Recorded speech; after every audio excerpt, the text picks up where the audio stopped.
Hello বন্ধুরা, কেমন আছেন আপনারা? আশা করি সবাই ভালো আছেন। আজকে আমরা একটি নতুন ভিডিও নিয়ে আপনাদের মাঝে এসেছি।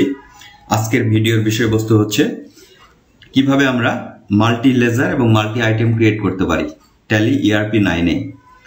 তো আপনারা অলরেডি জেনে থাকবেন যে ট্যালিতে যেভাবে আমরা সিঙ্গেল লেজার ক্রিয়েট করে থাকি তাতে আমাদের অনেকটা সময় প্রয়োজন হয়। যদি কোনো অর্গানাইজেশনের লেজারের লিস্টটা অথবা আইটেমের লিস্টটা অনেক বড় হয়, সেক্ষেত্রে কিন্তু মাল্টি লেজার করে নেওয়া আমাদের জন্য ভালো।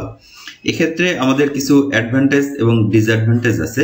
প্রথমটা হচ্ছে অ্যাডভান্টেজ, সেটা হচ্ছে যে আমরা একসঙ্গে অনেক লেজার ক্রিয়েট করতে পারি, তাতে আমাদের সময় অনেক বেঁচে যায়।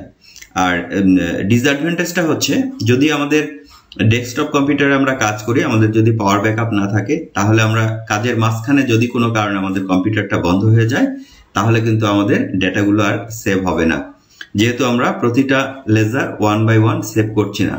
পাশাপাশি আরো কিছু ডিসঅ্যাডভান্টেজ আছে, সেগুলো আমরা প্র্যাকটিক্যালি এখানে দেখব।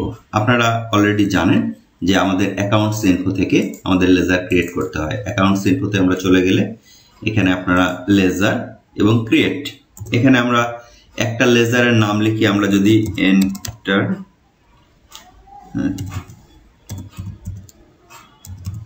এন্টারটেইনমেন্ট লিখছি, এখানে আমাদের গ্রুপ সিলেক্ট করছি। পাশাপাশি এখানে কিন্তু আরো কিছু অ্যাডভান্স অপশন আছে, যে অ্যাডভান্স অপশনগুলো কিন্তু আমরা 1 বাই 1 লেজার ক্রিয়েট করলে আমরা সেগুলো সিলেক্ট করতে পারি অথবা লিখতে পারি, কিন্তু মাল্টি লেজার ক্রিয়েশনের মধ্যে কিন্তু আমাদের সেই সুযোগটা থাকবে না। কিন্তু আমাদের একসঙ্গে অনেক লেজার আমরা তবুও ক্রিয়েট করতে পারবো যদি প্রয়োজন হয়। তো চলুন আমরা দেখি কিভাবে মাল্টি লেজার ক্রিয়েট করা হয়। আমরা ব্যাকস্পেস দিয়ে পেছনে চলে আসছি। আপনারা দেখতে পাচ্ছেন যে লেজারের নিচে সিঙ্গেল লেজার এবং মাল্টি লেজার দুটো অপশন আছে। এখানে দ্বিতীয় যে অপশনটা সেটা হচ্ছে মাল্টি লেজার ক্রিয়েট। অর্থাৎ এখানে আমরা যদি যাই, তাহলে আমরা একবার যদি এন্টার দিই, তাহলে আমরা আমাদের মতো করে লেজারগুলো ক্রিয়েট করতে পারবো। এখানে দেখুন একসঙ্গে আমাদের সবগুলো গ্রুপ এখানে আমরা সিলেক্ট করতে পারছি।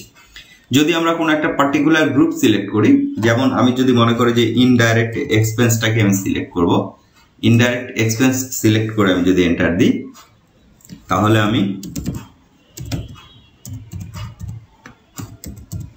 এন্টারটেইনমেন্ট লেখার পরে কিন্তু আমি যখন এন্টার দেব, অটোমেটিক্যালি কিন্তু এন্টার দেওয়ার পরে আমার কার্সারটা ডিরেক্টলি ওপেনিং ব্যালেন্সে চলে গিয়েছে। অর্থাৎ যেহেতু আমি ইনডাইরেক্ট এক্সপেন্স এখানে অটোমেটিক প্রথমেই সিলেক্ট করে নিয়েছি, অতএব আমাকে কিন্তু আর গ্রুপটা সিলেক্ট করতে হবে না।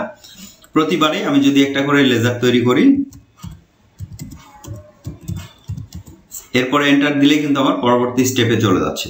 কিন্তু আমি যদি মনে করি যে বিভিন্ন গ্রুপের লেজার আমি একই সঙ্গে ক্রিয়েট করব, তাহলে আমাকে কি করতে হবে? তাহলে আমাকে ঠিক এই জায়গায় চলে আসতে হবে। আমরা এখানে মাউস দিয়ে ক্লিক করতে পারি অথবা আমি ব্যাকস্পেস ব্যবহার করতে পারি। আমি ব্যাকস্পেস ব্যবহার করছি। ব্যাকস্পেস ব্যবহার করলে আমি এখানে চলে এসে আমি কি করব? এখানে প্রথমে একটা স্পেস বার দেব। স্পেস বার দেওয়ার পরে আমি এখানে অল আইটেম সিলেক্ট করব। অল আইটেম সিলেক্ট করলে এখানে গেলে কিন্তু আর পার্টিকুলার কোনো গ্রুপ সে অটোমেটিক্যালি ধরবে না, যেহেতু আমাদের আগেরগুলো ক্রিয়েট করা আছে, সেজন্য এখানে চলে এসছে। আমি যদি ধরি এখানে কোনো একটা ব্যাংক অ্যাকাউন্ট, যদি আমি ধরি এখানে একটা ব্যাংক অ্যাকাউন্ট আমি ধরে এন্টার দিই, তাহলে কিন্তু আমাকে ব্যাংক অ্যাকাউন্ট এখানে জাস্ট লিখে দিতে হবে। অর্থাৎ গ্রুপটা আমাকে সিলেক্ট করে নিতে হবে। আমি বি লিখলাম, বি লিখলে বি রিলেটেড গুলো হাইলাইটস হলো, এর মধ্যে থেকে আমি ব্যাংক অ্যাকাউন্টকে সিলেক্ট করলাম এভাবে। কিন্তু দেখুন এখানে কিন্তু আমাদের ঠিক যেটা বলেছিলাম যে আমাদের অ্যাডভান্স লেভেলের যে অপশনগুলো, অর্থাৎ শুধু ওপেনিং ব্যালেন্স ব্যতীত কোনো লেজারের জন্য কস্ট সেন্টার হবে কিনা, এটা বিল টু বিল মেনটেন হবে কিনা, এই ধরনের, অথবা কোনো পার্টি অ্যাকাউন্টস যদি হয় তাহলে তার অ্যাড্রেস, এগুলো কিন্তু এখানে দেয়া যাবে না। কিন্তু তারপরেও একসঙ্গে অনেক লেজার একসঙ্গে আমরা ক্রিয়েট করে নিতে পারি। তো এভাবে যতগুলো লেজার আমার প্রয়োজন হবে আমি দেওয়ার পরে এন্টার দিলে আমার এখানে অ্যাকসেপ্ট হবে। আমি এখানে অ্যাকসেপ্ট করে নিলে একসঙ্গে আমি মাল্টি লেজার ক্রিয়েট করতে পারবো। এবার আমরা চলে যাচ্ছি ব্যাকস্পেস দিয়ে ইনভেন্টরি ইনফোতে। ইনভেন্টরি ইনফোতেও ঠিক একই রকম ভাবে আমার stock group, unit of measure এবং স্টক আইটেম, এই তিনটা মূলত আমাদের মেন বিষয়। তো আমরা যদি স্টক আইটেমে চলে যাই, গিয়ে দেখুন যে আমাদের এখানে কিছুই ক্রিয়েট করা নেই। আমি যদি ক্রিয়েট করতে চাই 1 বাই 1, সেটা আমি করতে পারি, অথবা আমি যদি চাই যে মাল্টি ক্রিয়েট করব আমি একসঙ্গে, তাহলে আমি মাল্টিও ক্রিয়েট করতে পারবো। আমি যেমন আমার এখানে গ্রুপ এসছে, আমি কোনো গ্রুপ সিলেক্ট করে নেই, আবার যদি আমার কোনো গ্রুপের প্রয়োজন হয় তাহলে আমি এখান থেকেও অল্টার সি দিয়ে গ্রুপ ক্রিয়েট করে নিব। অল্টার সি অর্থাৎ অনলাইন ক্রিয়েশন, যেটা কিনা শর্টকাট কমান্ড আমাদের আরেকটা ভিডিওতে দেয়া আছে।